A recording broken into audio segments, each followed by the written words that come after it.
Morning po mga kababayan, ma'am sir. This is Jam, the Filipino channel ang inyo pong lingkod. So today is May 5, 2026 at tayo ngayon ay papunta dyan yan sa may Berkeley Residences sa may J.S. Caller Street at Loyola Heights, Katipunan, Quezon City.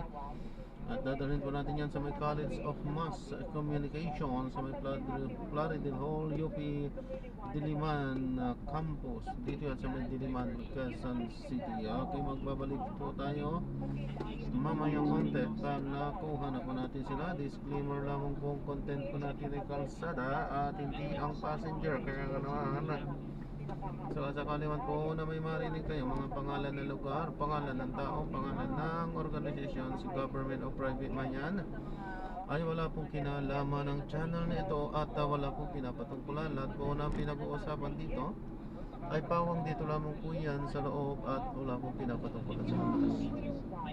Magbabalik po tayo mamaya konti pag nakuha na po natin sila. Ikaw ang nai-stress kapag galit ka sa ibang tao. Halimbawa, may magandang mangyari dun sa taong kinaiinisan mo, nai-stress ka. Ano, yung ganyan. Pagka halimbawa, hindi maganda nangyari sa buhay mo, isipin mo, anong sasabihin ng kaaway ko?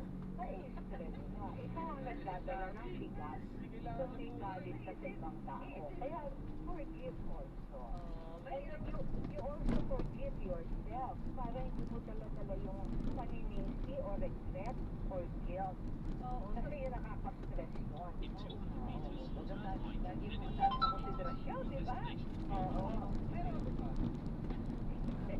sinasabi nga niya magiging pera, mag-ingit. Ingit, yeah. Nakapikit lang yung garningin pa rin nila nasa isipan kasi eh. Kaya diba, naisip rin eh, diba?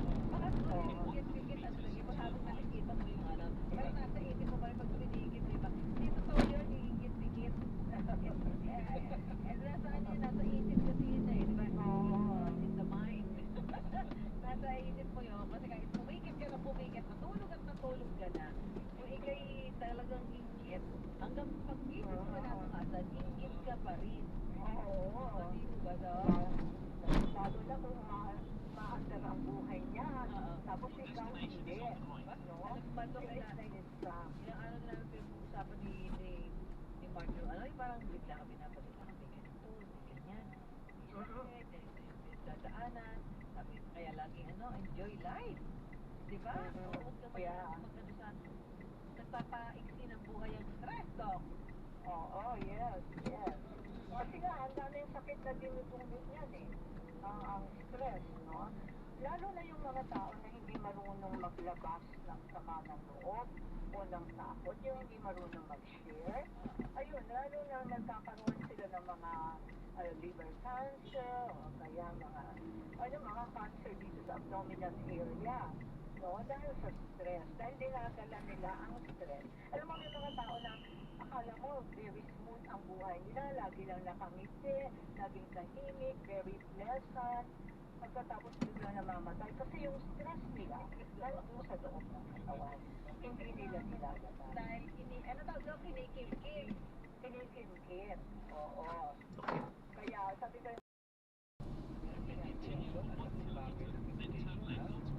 Kasi talaga sa adoration niya, kasi sa tuturo niya, lahat, ibubuhos lahat.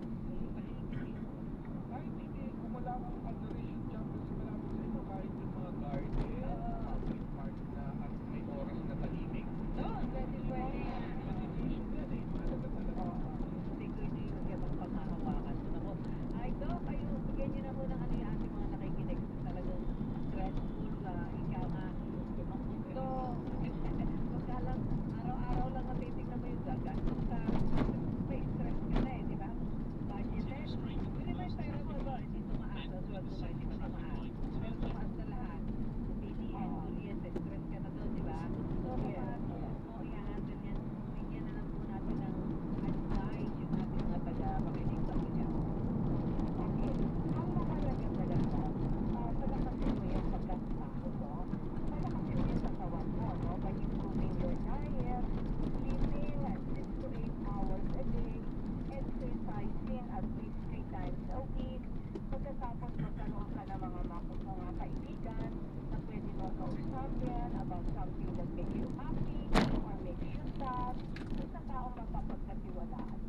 Tapos i-vaccine mo yung galit sa ibang tao at i-vaccine mo rin yung galit mo sa sarili mo. Yung nakaraan na, wala na tayong magagawa doon, no?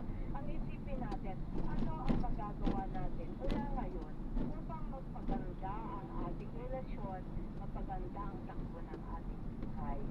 Start from today, not from yesterday, not from the other day, and start with ourselves. Na hindi natin ipapaubaya sa iba yung kaligayahan natin. Do not say na, pagka ganito siya, magiging masaya ako. So our happiness comes from ourselves. Hindi depende yan sa iba. And then yun na nga, you have to trust God. No? You have to trust that there is a God na hindi tayo pinababayaan. Kasi nga, binigay na nga niya ang kanyang anak para tayo ay magkaroon ng kaligtasan. No? So kung nabigyan na niya yung anak niya, ano pang hindi niya may ibigay sa atin? So let's have faith and trust. Okay, salamat po kasi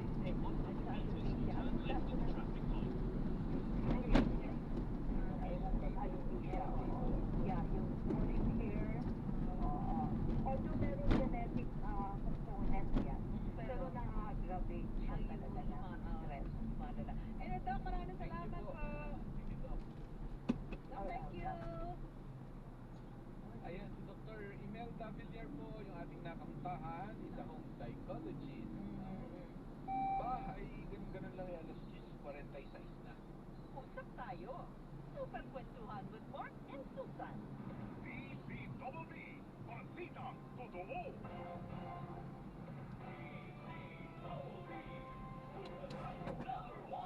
Dahil iba na ho talaga ang panahon ngayon, mga kapuso, yung matinding init na biglang may mananganakang pag-ulan.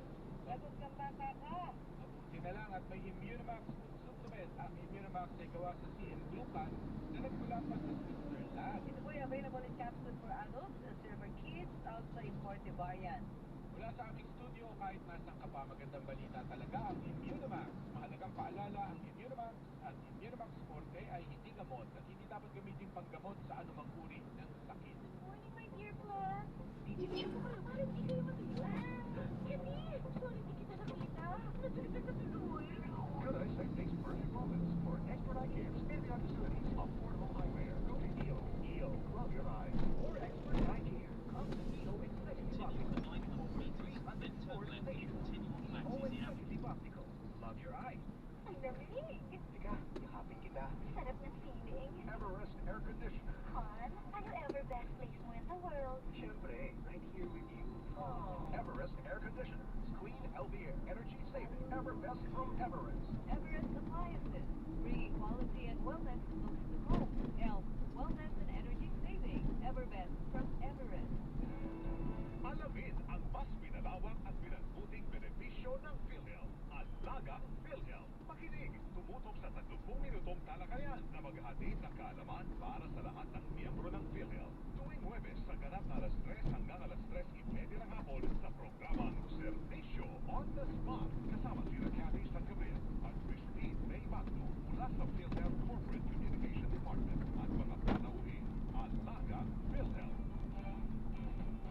Mga kabarangay, handa na ba kayo para sa isa na namang super saya ng Sabado evening? Tara na makisaya sa GMA Radio Super Barangaya sa darating na May 9, Sabado, alas 5 ng hapon.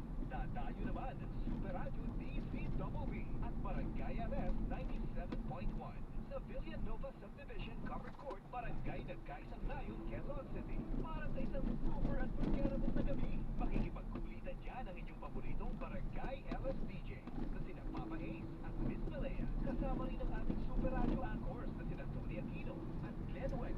Siyempre, di mawawala ang ating Super Card Game, Dance Business, Singing Lodi at ang inyong mga paboritong GMA Sparkle Artists na sina Kim Perez at Jennifer Maravilla. Di lang yan! May chance pa kayong manalo ng cash prizes, GMA Affordable at brand new Android phone. Kaya ano pang hinihintay nyo? Sumugod na sa Sabado, May 9, alas 6 ng gabi para sa isang gabing puno ng saya at papremyo sa Super Barangaya. Ang Super Barangaya ay hatid sa atin na Holiday Footlong, Century Tuna Super Bowl Rice Meal, Bicon, PBIC, Sangguniang Barangay ng Nagkay Sanglayon, Quezon City, Super Radio DCWB at Barangay LS 97.1.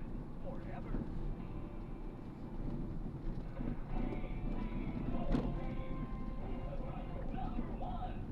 Superradio DCWB. Balitang Tama. Balitang Totoo. Kung tayo, super kwentuhan, good morning and lusan. Ayan, education voucher program para sa kinder hanggang grade 12. Pinaprubahan na ng Senado. Detalye mula kay Miba Rabelo. Di ba? Sa botong 22 pabor, walang kontra, inaprubahan ng Senado sa 14 na nagbabasa ang panukalang batas na naglalayong isan ang pagsisikip ng mga public schools sa pamamagitan ng paglilipat ng mga estudyante sa pribadong eskwelahan. Ito ang panukalang Private Basic Education Voucher Program Act o Senate Bill number 1961 na inendorso ng Senate Committee on Basic Education at ng Second Congressional Commission on Educational and Culture. Sa panukalang integral sa kinder hanggang grade 12 ang voucher program saan iyan ng gobyerno sa pamamagitan ng voucher pag-aaral sa private schools ng mga kwalipikadong estudyante mula sa mga condensed ng public schools habang bibigyan din ng subsidiya ang mga kwalipikadong guro. Magiging prioridad ang mga estudyante mula sa low-income households at mga beneficiaries ng Pantawid Pamilya Program. Ang mga nanggaling sa geographically isolated and disadvantaged areas sa liblib na lugar, mga katutubo, learners with disabilities at nasa foster care. Papasok na sa programa ang lahat ng voucher program ngayon ng Department of Education. Sabi ni Senator Mama Aquino na isa sa mga nagakda at nag-sponsor ng panukala bilang chairman ng Education Committee. Pangtugon ito sa pagsisikip ng mga public schools at ang kakulangan ng silid-aralan na sa ngayon ay nasa 165,000. Sabi naman ni Senate Minority Leader Alan Peter Cayetano na isa rin sa mga nagakda ng panukala, wala na rin dito ang kasalukuyan na expanded government assistance to students and teachers in private education o GASPE. Ito Ingat po. God bless po. Superadyo DCWB, Balitang Totoo. Ito po. Galing bill, tinatalakay na ng ad hoc lead committee ng Kamara. Si Ita Bendanyo Madi ang magdidetalye. Ita. Sinimulan na ng Biloong House Sige. Committee on Initiative Energy Act. Ayan, so na-drop na natin sila. Maraming salamat po sa panonood. Hanggang sa muli po, ingat at God bless. Paalam po muna, pansamantala. Una rito, inaprobahan sa plenaryo ng Kamara. Tayo ay gagawa na ng ibang video sa ating susunod na mission. Paalam po. Ilalagay ang House Committee on Ways and Means Chairperson Miro Kimbo bilang pinuno ng ad hoc panel. Ang kanilang bill naman ay akda ng House Speaker Faustino Bonidi III at House Majority Leader Sandro Marcos. Layo ng panukala na matugunan ang malawak na epekto ng krisis sa langis na dulot na nagpapatuloy na tensyon sa gitnang silangan. Kabilang naman sa mga tumalo sa hearing ng ad hoc committee ngayong Martes ay mga opisyal ng Department of Budget and Management o DBM, Department of Finance o DOF, Department of Economy, Planning and Development o DepEd at marami pang iba. Ako si Sabendanyo Mali ng GMA sa Radio DCWB, Balitang Totoo. Panibagong taas presyo sa petrolyo. Sinabayan ang protesta ng ilang miyembro ng grupong Piston. Ang detalye mula kay Sam Nielsen. Sam! Nalubo nga ng protesta ngayong araw ng ilang tsuper na katabi na pinagkaitang samahan ng mga tsuper at breakers nationwide o piston ng panibagong pagtaas at presyo ng diesel at gasolina ngayong araw. Hindi inalintana ang mainit na panahon nagsagap ng protesta ang maliit na bilang na piston sa kanilang terminal sa Baclaran, Pasay City. Ayon kay Piston, National Coordinator Perino Lacoreno, halos hindi naramdaman ng mga tsuper ang 3,000 rollback dahil kasi pa rin na panahon ang kanilang naiuwi sa kanilang pamilya. Lalo pa rin